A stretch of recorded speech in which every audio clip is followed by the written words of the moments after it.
férias e vai ser uma mensagem de gravação, tá? Estou de férias e aqui em Maribondo, às vezes o pessoal chama o outro para fazer pregação e etc. Lá em Maceió, e aí eu não posso estar aqui em Maribondo. Mas graças a Deus a gente tem essa oportunidade assim de conseguir partilhar, rezar juntos através das mídias sociais. A palavra que me foi pedida foi a João 17 e 19. Eu vou tratar apenas de um versículo e vou tentar fazer uma pregação assim, voltada para uma questão também formativa, que envolve toda essa palavra de João, sobretudo essa parte do finalzinho, onde ele vai tratar da crucificação de nosso Senhor Jesus Cristo. O versículo, só vou fazer um versículo, não precisa nem abrir a Bíblia. O versículo de João 17:3. Nisto consiste a vida eterna, que conheçam a Ti, o Deus único e verdadeiro, e a Jesus Cristo, aquele que enviaste. Ora, a palavra de Deus vai dizer que a vida eterna consiste no conhecimento de Deus. E esse conhecimento ele é muito profundo. A palavra bíblica em grego vai utilizar para esse que conheçam a Ti a palavra logos, que quer dizer um conhecimento racional. Isto é, aquele conhecimento que somente os seres humanos conseguem ter. Porque todos os seres vivos, eles têm um tipo de conhecimento. Né? Os animais, eles têm um tipo de conhecimento próprio deles, que é um conhecimento instintivo. Mas somente os seres humanos, eles têm um conhecimento racional, que é um conhecimento capaz de discernir, um conhecimento capaz de escolher, um conhecimento capaz de explicar, um conhecimento capaz de amar. Ora, um conhecimento capaz de amar. O que eu quero dizer com isso? Por exemplo, um animal. Se você pula na frente de um carro para salvar um animal que pode ser atropelado e você morre no lugar dele, aquele animal, ele nunca vai saber que você morreu por amor. Somente o ser humano é capaz de ter essa compreensão, este conhecimento, capaz de entender o que é o amor e capaz de devolver esse amor, capaz de amar de volta. Portanto, o que eu quero dizer com isso? Esta palavra é uma preparação para a morte de Cristo. E justamente na morte de Cristo é que a palavra de Deus vem nos trazer, que conheçam a Ti. Portanto, a palavra de Deus quer que a gente conheça um Deus que morre no nosso lugar. Ora, somente nós somos capazes de conhecer o amor desse Deus que morre no nosso lugar. Portanto, a vida eterna consiste no conhecimento. Mas, às vezes, a gente pode compreender a vida eterna como estar na presença de Deus. A questão é que todo o projeto salvífico de Deus, ele perpassa muitas coisas, mas todas elas dependem do conhecimento. Dependem dessa frase, que conheçam aqui. Porque quando a gente comunga, tudo bem, a gente tem Deus presente na nossa vida. Quando a gente comunga, Deus está em carne, sangue, alma e divindade dentro de nós. Mas a gente pode comungar e não saber o que a gente está comungando. Pode comungar por ignorância. Por isso que a palavra de Deus vai dizer, aquele que comunga sem o discernimento, sem ter o conhecimento daquele que está comungando, está cometendo pecado, está comungando a própria condenação. Portanto, mesmo a presença total, íntima de Deus dentro de nós, como é a Eucaristia, depende de um conhecimento e não somente da presença.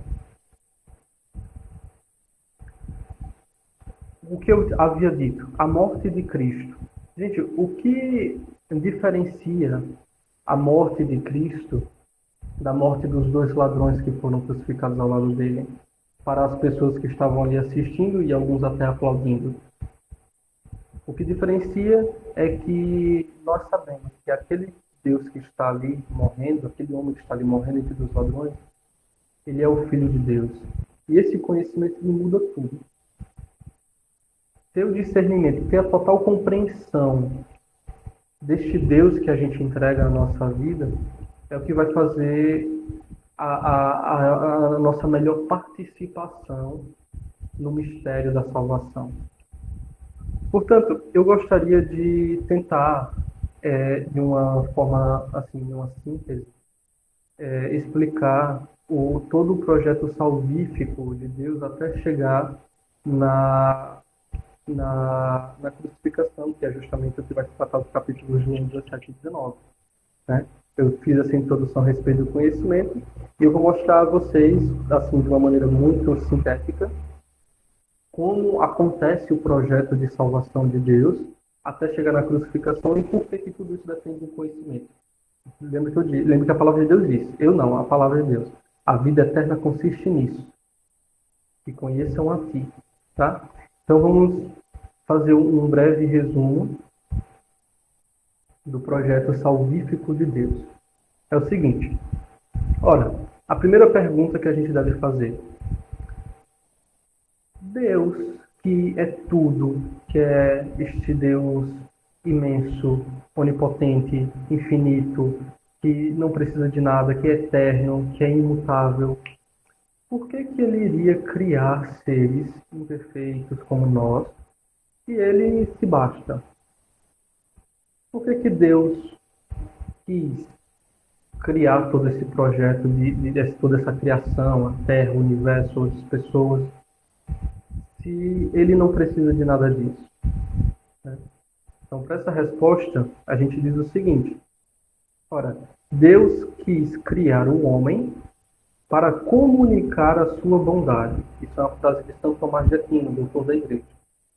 Deus quis criar o homem para comunicar a sua bondade, isto é, ora, Deus sendo tão bom e perfeito, né, vivendo e habitando, né, somente com a Santíssima Trindade, criou seres capazes de conhecer a sua perfeição. Entende? Deus nos criou você, criou eu, criou o universo para comunicar a sua bondade. Isto é, criou seres que sejam capazes de conhecer a bondade de Deus. Para que essa bondade, que é tão perfeita e imensa, não se limite somente a si mesmo, a Santíssima Trindade. Ou seja, Deus é tão bom, tão perfeito, que Ele quer que outras pessoas, outros seres, sejam capazes, vivam, participem dessa bondade, dessa perfeição que é dele. Ou seja, essa foi uma atitude que não é nem o contrário de egoísmo. Hoje a gente diria um altruísmo, digamos assim, é pensar no outro, né? É o contrário do egoísmo. Deus não é um Deus egoísta. Ele é perfeito e ele quer que outras pessoas participem, vivam essa perfeição. Portanto, ele cria o mundo e cria as pessoas, né? Somente as pessoas e os anjos são capazes de conhecer a bondade de Deus. Os outros animais são capazes de desfrutar da bondade de Deus, mas os seres humanos e os anjos são capazes de conhecer a bondade de Deus. Acontece que, com o mau uso da liberdade do homem, e a liberdade do homem ela é também fruto dessa capacidade de conhecer, porque quando o ser humano ele é capaz de conhecer, ele tem esse discernimento, ele não é um automático, ele não é um robozinho, que ele é por aqui e ele vai. Ele é um ser humano, o livre-arbítrio é justamente essa capacidade de conhecer, escolher, decidir, discernir. Então, tendo essa capacidade, essa liberdade, o ser humano rejeitou a Deus. Rejeitando a Deus, e rejeitando, portanto, a sua bondade, o seu amor, toda essa perfeição que Deus criou para o homem aceitou viver num plano inferior, num plano corruptível. Gênesis vai dizer que a partir do pecado, a mulher passou a sentir as dores do parto, o homem passou a ter que trabalhar para o seu próprio consumo. Então, o homem passou a viver uma vida de imperfeição, afastado de Deus. Porém, Deus, mesmo o homem tendo rejeitado, Deus não proibiu o acesso a Deus. Então, o ser humano ele passou a fazer sacrifícios em remissão dos seus próprios pecados para se voltar para Deus. Para conseguir ter o perdão de Deus, para conseguir ter a proximidade com Deus. Essa que o próprio ser humano rejeitou. Ora, a forma que os sacrifícios que os homens fazem, elas até podem perdoar os pecados porque são sacrifícios de agradáveis a Deus. Isso, claro, estou falando do Antigo Testamento, sacrifícios de bois, de carneiros, de ovelhas, de pombos, né? Porém, esses sacrifícios eles não garantem o perdão total de todos os pecados. Porque, por exemplo, um pecado de idolatria, onde você rejeita totalmente a Deus, não pode ser simplesmente perdoado com os sacrifícios dos animais. Hoje, na nossa linguagem, a gente diria que esses sacrifícios do Antigo Testamento, eles poderiam perdoar os pecados veniais, mas não os mortais. Porque os mortais são aqueles pecados onde você rejeita totalmente a Deus. Portanto, Deus ele percebe que o ser humano precisaria de algo maior para conseguir resgatar essa intimidade, essa proximidade, esse perdão dos pecados. E é aí que Deus envia seu próprio Filho. Agora, a encarnação do Verbo, a encarnação, o nascimento de Jesus Cristo, né, como feito homem, ele tem eu digamos, poderia dizer assim, uma pedagogia de Deus para conseguir alcançar o homem. Como assim? Ora, quando Deus se faz carne e se torna visível, Deus está dando possibilidade ao homem de conhecer o seu rosto.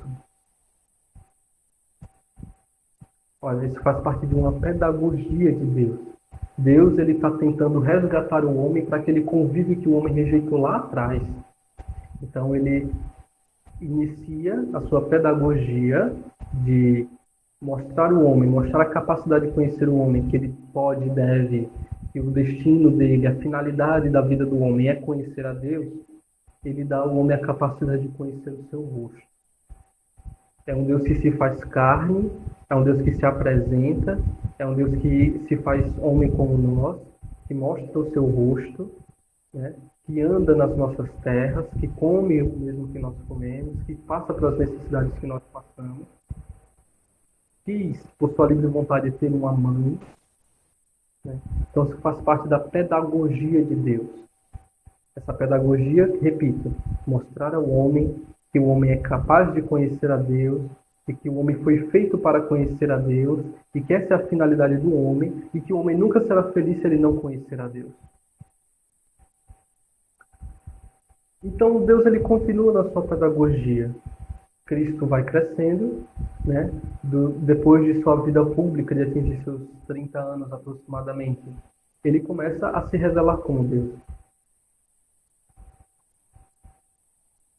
Ele começa a se revelar, a mostrar o seu poder, a curar, a fazer milagres, a mostrar a sua divindade, que ele era diferente dos homens e que ele pode dar aos homens algo que nenhum outro homem pode dar, que é a salvação e que é a vida eterna.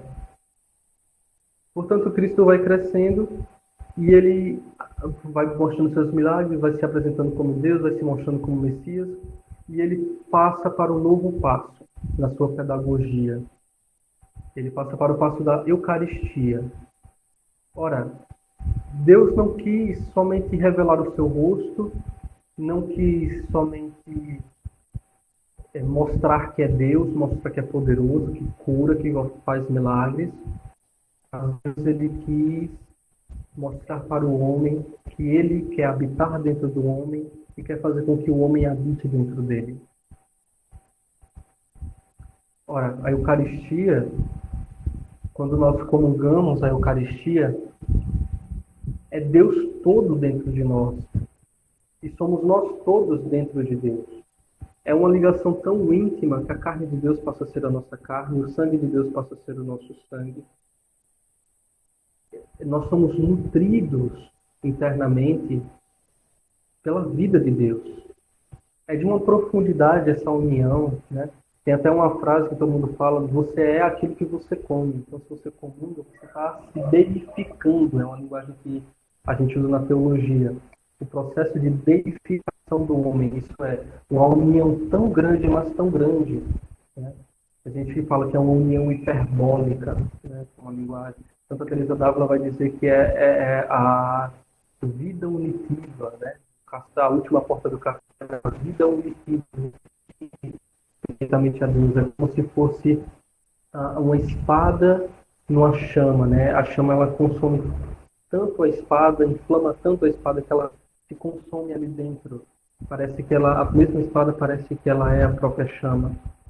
Então, é de uma união muito grande a Sagrada Comunhão. Ou seja, Deus não quer somente se mostrar, Ele quer mostrar para o homem que Ele quer que o homem viva nele e com Ele. Ou seja, Ele quer mostrar para o homem que ele precisa retornar para Deus. Tanto que no Catecismo vai dizer que a Sagrada Eucaristia é o penhor da nossa herança. O que é o penhor? O penhor é a garantia de uma dívida. Isto é, Deus ele tem essa dívida com o homem de salvar o homem, de levar o homem de volta para a vida eterna. Portanto, ele dá a Eucaristia aqui nesta vida para que essa Eucaristia seja uma garantia dessa vida eterna. Ou seja, com a Eucaristia já podemos, segundo o Catecismo, antegozar de todas as alegrias que nós viveremos na vida eterna. A Eucaristia é uma antecipação, diz São João Paulo II, uma antecipação de tudo que iremos vivenciar e gozar na vida eterna junto de Deus. Porque se a vida eterna é essa contemplação face a face diante de Deus, a Eucaristia é essa intimidade tão unida com Deus, portanto, a vida eterna, né, o paraíso e a comunhão são a mesma coisa. Entende? Então, Deus ele quer mostrar para o homem que o homem ele precisa retornar para Deus. E aí, logo depois da Eucaristia, Deus ele avança para mais um passo. E aí onde tudo, eu não diria onde tudo começa, mas eu diria que aí onde tudo faz sentido. Porque Deus ele assume o papel daqueles animais que estavam lá atrás do Antigo Testamento que não perdoavam todos os pecados. Deus ele diz a palavra de Efésios, perdão, diz Efésios. Deus não se apegou à sua condição divina, se fez homem como nós, foi humilde em toda a sua vida e foi humilde até a morte e morte de cruz. Ora, um Deus que faz o papel de um animal, sacrificando a própria vida em remissão aos pecados da humanidade. Em remissão àquele pecado de Adão. Por isso que a gente fala que Cristo é o novo Adão, porque ele resgatou aquele pecado que Adão tinha cometido, que tinha manchado toda a humanidade. Ou seja, com o pecado de Adão, toda a humanidade ficou manchada pelo pecado. Com a salvação de Cristo, toda a humanidade pôde ser resgatada e retornar de volta para aquele paraíso. Ora, a morte de Cristo, ela remiu todos os pecados da humanidade, ela remiu o pecado mortal. A morte de Cristo abre o céu para nós. A morte de Cristo, ela dá ao homem uma nova dignidade, né? Olha, um cordeiro, como se matava no Antigo Testamento, não era capaz de perdoar a humanidade, mas Cristo ele assume o papel de cordeiro. Eis o Cordeiro de Deus, aquele que tira o pecado do mundo. O Cordeiro da nova e eterna aliança. O novo Cordeiro, aquele que veio remir. Por isso, na missa fala, alegrai-vos no Senhor, né? Felizes os convidados para a ceia do Senhor. Tem várias dessas informações. Eis o Cordeiro de Deus, aquele que tira o pecado do mundo. Ou seja, o pecado ele foi totalmente vencido com a morte de cruz, com a morte de Jesus Cristo na cruz.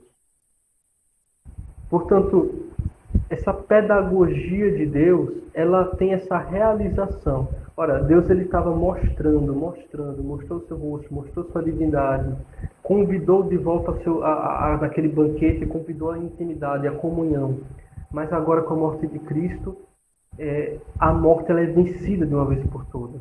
Tanto que quando Cristo morre na cruz, o templo se rasga. Ou seja, agora nós temos acesso a Deus. Aquilo que o pecado de Adão tinha interrompido, agora nós podemos retornar para Deus. Mas não basta por aí.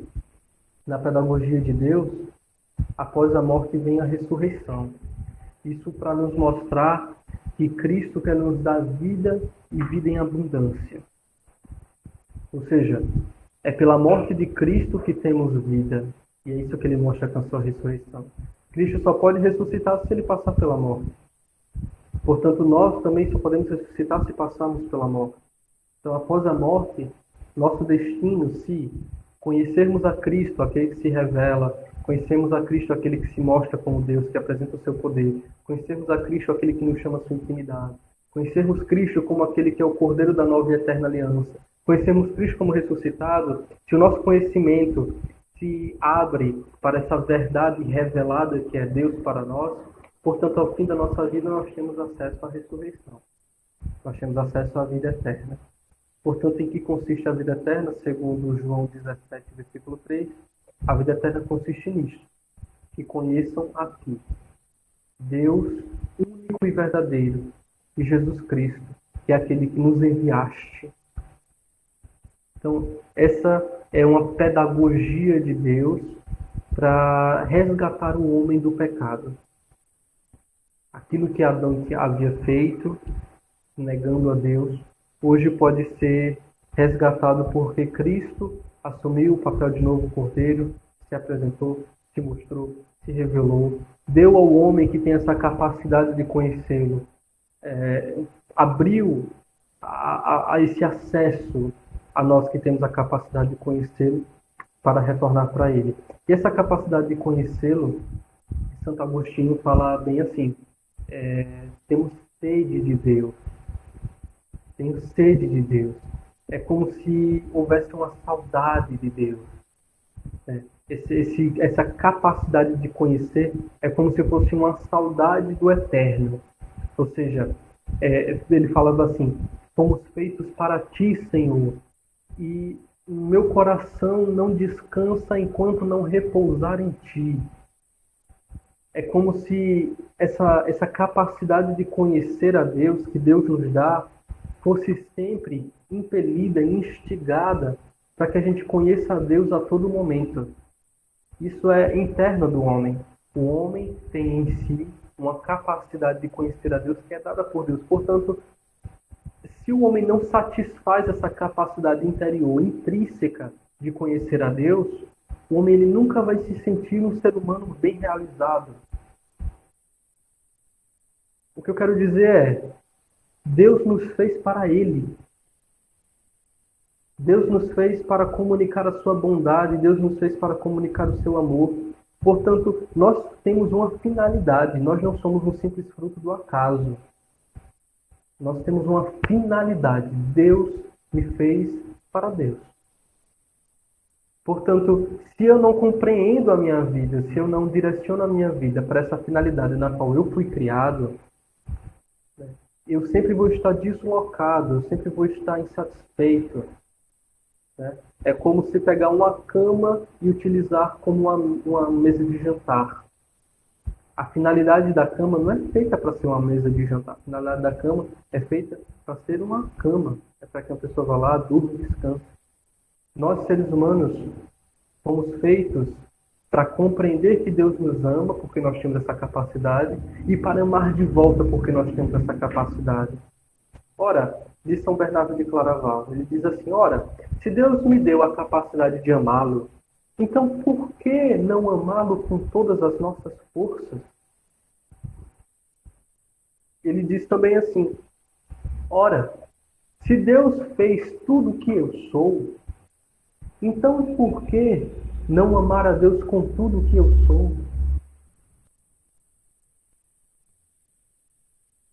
Gente, voltar o nosso coração para Deus, direcionar a nossa vida para Deus, de São Bernardo de Claraval, não é nada mais, nada menos do que um simples dever. Um simples dever somente pelo fato de existir. E eu não sei como vocês enxergam isso, mas eu vejo isso de uma maneira muito profunda. Porque quando eu tento pensar sobre mim, sobre a minha vida, eu tento pensar sobre tudo aquilo que eu sou, eu tento pensar na minha existência, eu tento pensar na razão da minha vida. E quando eu penso dessa maneira, Deus é o meu Criador e ao fim da vida eu vou retornar para Deus, então eu só consigo olhar para a minha vida e pensar, meu Deus, eu sou todo de Deus. Mas eu só posso ser todo de Deus se eu direcionar o meu conhecimento e a minha liberdade para isso. Eu só posso ser todo de Deus se eu tomar essa liberdade que Adão rejeitou, que Adão fez um mau uso, e com essa minha liberdade voltar totalmente para Deus de coração aberto, conhecendo que Deus me ama e que eu posso amá-lo de volta. Repito aquilo que eu disse no começo. Se você pula na frente de um cachorro para salvá-lo de um atropelamento, ele nunca vai saber que você fez isso por um ato de amor. Cristo foi este que morreu por nós, mas ele fez isso sabendo que nós somos capazes de saber que ele fez isso por um ato de amor e que nós somos capazes de amá-lo de volta, de retribuir esse amor, de morrer de volta para ele, de dar a nossa vida para ele. Amém? Louvado seja nosso Senhor Jesus Cristo.